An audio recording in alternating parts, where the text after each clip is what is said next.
Préparation, administration de l'aspirine.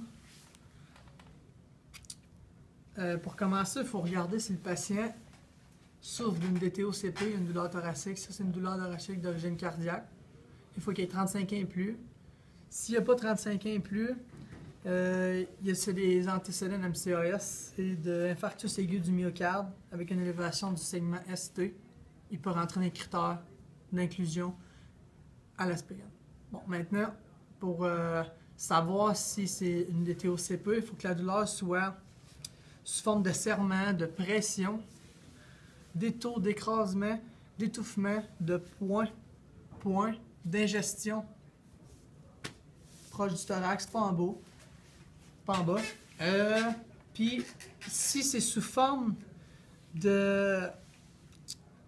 on a senti un petit coup de couteau ou une aiguille, une brûlure, une coupure, un pincement, ça rentre pas dans une DTOCP. C'est important de bien le savoir parce qu'il ne rentre pas dans les critères d'inclusion à l'aspirine. Mettons que mon patient rentre dans les critères d'inclusion à l'aspirine, que c'est sous forme de pression. Il faut que je regarde les critères d'exclusion. S'il y a des segments actifs, je ne peux pas y en donner. S'il est en grossesse puis il y a l'alerte, je ne peux pas non plus en donner. S'il y a un infarctus aigu depuis 24 heures et moins, je ne peux pas y en donner. S'il est allergique à l'AS, c'est l'aspirine. Et s'il est allergique à l'INS, je ne peux pas y en donner non plus.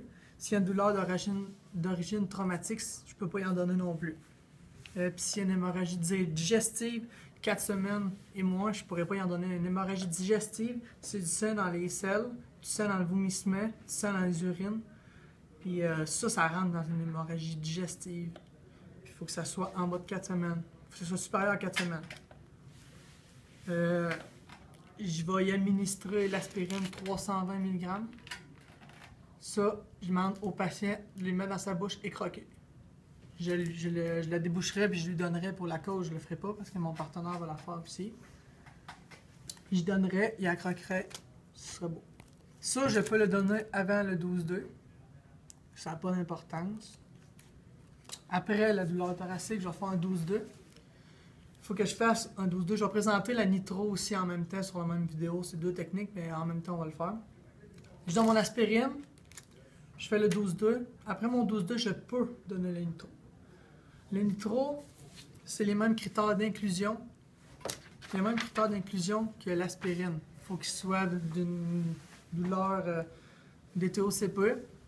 Faut de 35 ans et plus. Puis s'il n'est pas en 35 ans et moins, il faut qu'il soit connu MCAS avec des antécédents d'infarctus aigu et avec une élévation du segment ST. Pour commencer, la nitro, pour les critères d'inclusion à la nitro, il faut... les critères d'inclusion, je les ai dit avant, c'est le DTOCP. Les critères d'exclusion, il y en a beaucoup, on va tous les nommer. Il faut que sa pression systolique soit en haut de 100. Il faut que son pouls soit entre 50 et 100. Il ne faut pas qu'il soit en bradycarde, il ne faut pas qu'il soit en tachycardie en haut de 100 et en bas de 50. Et il ne faut pas qu'il ait pris des médicaments qui améliorent les fonctions sexuelles. Par exemple, Viagra, Cialis. Viagra, c'est 24 heures et moins, il ne faut pas qu'il en ait pris. Et Cialis, c'est 48 heures. Il ne faut pas qu'il soit allergique au nitrate, au nitro. Il ne faut pas qu'il prenne des médicaments d'hypertension pulmonaire. Il ne faut pas qu'il soit en grossesse ou en allaitement. Il ne faut pas qu'il y ait une douleur thoracique, une douleur d'origine traumatique. Et puis, il ne faut pas qu'il y ait un AVC aigu dans les 24 heures. Dans les 48 heures, je veux dire. Ça, c'est bien important de le donner après le 12-2 parce que ça peut fausser les données du 12-2.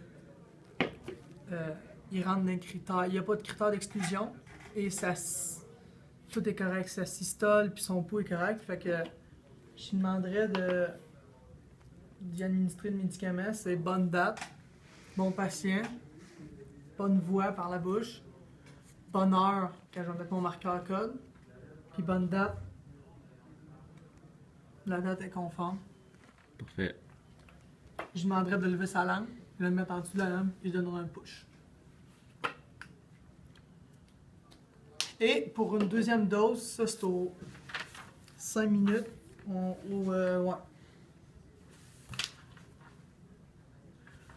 Ben, pour la deuxième dose, en fait, là, il faut pas qu'il y ait une. Faut tout que les critères d'exclusion soient pas là, présents, mais il y en a un autre pour la deuxième dose.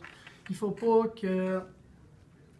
Il faut pas que l'acétol est descendu de 30 de la première prise à la deuxième. Fait que donc, il faut reprendre la pression pour donner une deuxième dose de nitro. Et je voulais, avant de donner mes aspirines, tout à l'heure, j'ai oublié les 5 bons. Bon médicament, bon patient, bonne date, la date est conforme, bonne heure, marqueur code, quand que je vais donner mes aspirines, 320 mg, bonne heure, bonne date, bonne voie.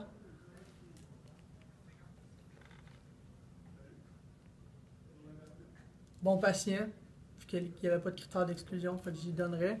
Pour le nitro, c'est la même chose, je fais mon marqueur code après. Donc, je pense que j'ai pas mal fait le tour pour les critères d'exclusion et d'inclusion pour le nitro et l'aspirine.